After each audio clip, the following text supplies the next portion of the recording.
Welcome to all our YouTube subscribers for a very special pregame show this evening. I'm Mickey. I'm Suraj. And I'm Chris. And we're here to talk about Bastard Bowl 2016. Woo! How are we thinking this is shaping up tonight, guys? Well, honestly, Season 2, big battle. Season 4, even bigger battle. Season 6 has to be a massive battle. I'm pretty sure they're going to probably blow most of the budget on this one, am I right? I mean, we're talking HBO spending $30 million out of their $100 million season budget on this single episode alone. That's a fact, Mickey. Whew. I'm surprised that it's not actually the White Walkers in winter coming down, but the Bastard Bowl will settle for that. Chris, what do we have for Team John? We have Sir Davos Seaworth. As a man who has seen a vagina demon and who is so loyal has had his fingers cut off by his king and continued to serve him after he saved his life.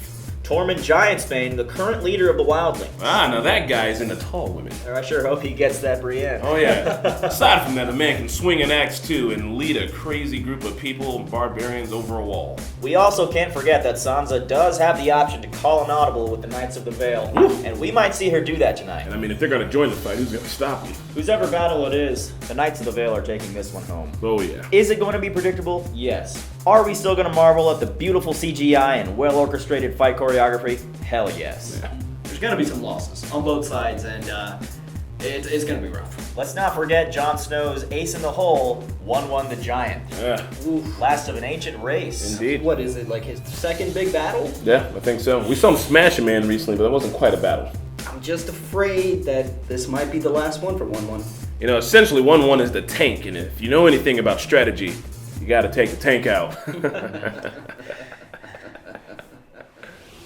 Thinner starting lineup on Team Ramsay, and on his team we have Harold Karstark. And if we know anything about a Karstark, it's that they're good at losing their heads. And of course, we can't forget about Small John Umber. Delivered Ocean Rickett right to Ramsay's doorstep. What a foul move by What a the foul Karstark. move. And of course, we cannot forget about Ramsay's ace in the hole, Rickon Stark. I mean, if I'm Ramsay, guys, I'm definitely using him as a pawn. It's going to be tough to see him using little Rickon out there. I think it's really going to get to John. Really going to mess with him. Indeed, Rickon is a sweet boy. He might have lived with the wildling for a little bit, but I don't think that he's ready to be brutally murdered. Hey, with all these off-screen deaths, who knows? We might just see his head on a spike being waved around. That is not funny. Chris, Mickey, let's talk numbers.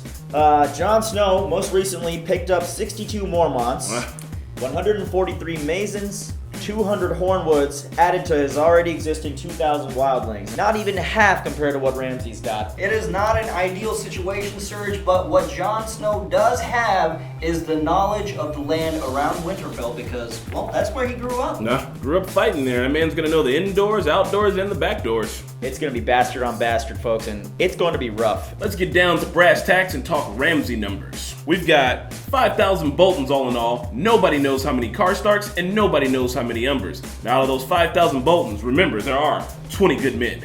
Oh, can't forget the 20 good men, completely decimating Stannis' troops, the most brilliant military strategist in Westeros, defeated by 20 good men. 20 good men. That might mean that the rest of them are complete shit players in the game, but at least those 20 can do some real damage. Jon Snow versus Ramsay Bolton. Let's compare the stats, get these guys head to head, figure out who really has the advantage and disadvantage here. Jon Snow definitely knows how to get around a sword with Longclaw. He can get physical. He's not a killer by nature, but certainly not afraid to swing that sword when he passes that sentence, Surge. He is a man who has been dead and done that. He's got plot armor up the ass. I mean, if you die once, you're guaranteed to live at least till the end of the season, am I right? It's understandable if we say this man's untouchable. This is a man who looks tired, maybe a little bit emo after his resurrection.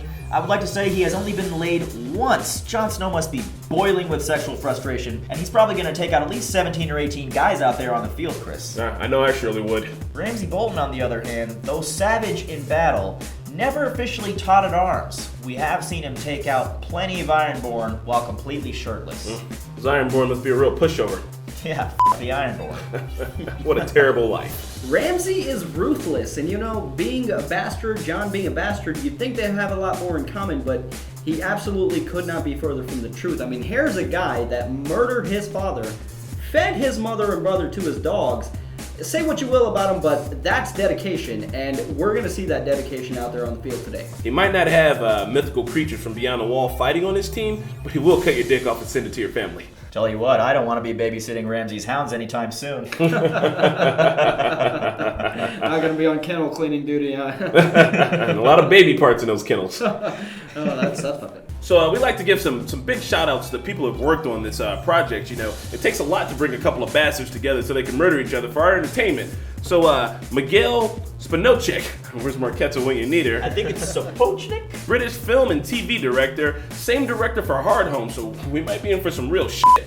Fabian Wagner, I believe that's a German cinematographer. That's how you Now, pronounce it. Serge, I think that might be Fabian Wagner. This guy also did cinematography on Hard Home, and this guy also directed all 3 episodes of Sherlock Season 2. Hot damn, this guy's a real firecracker. He's gonna knock it out of the park. The Australian wonder, Deborah Riley, worked on The Matrix. She is responsible of literally bringing Westeros to life right in front of our And eyes. she doesn't use a shitty green screen to do it. Oh, that's for sure. Note the scope of this show, Chris. Mickey, getting people from across the globe doing what they do best to create a television experience for us that's on par, even better than most movie theater going experiences. It's absolutely beautiful. It's inspiring. That is a strong bench behind the scenes. We love it, you love us, watching us love it. There's love all around. All around. All around. Absolutely all around. To all our loyal subscribers out there, we really want to thank you for joining us in this broadcast, this special pregame show we've done today. If you liked it, go on and hit that like button, please. And hit that subscribe button too while you're at it, while you're down there. You know, you guys stuck with us through this entire season. We watched it together. We experienced together. We loved some episodes. We didn't like some. And, you know, we'd like it if you'd share it with your people, too. We got some great numbers, and we love reaching out and touching you guys. Thank you very much, and good night. Well, feel free to share. See you at the bastard goal. Bastard Good hustle, goal. guys. Good hustle. All right, all let's go. around good stuff. Let's go shoot up some poppy. Let's react to this damn thing.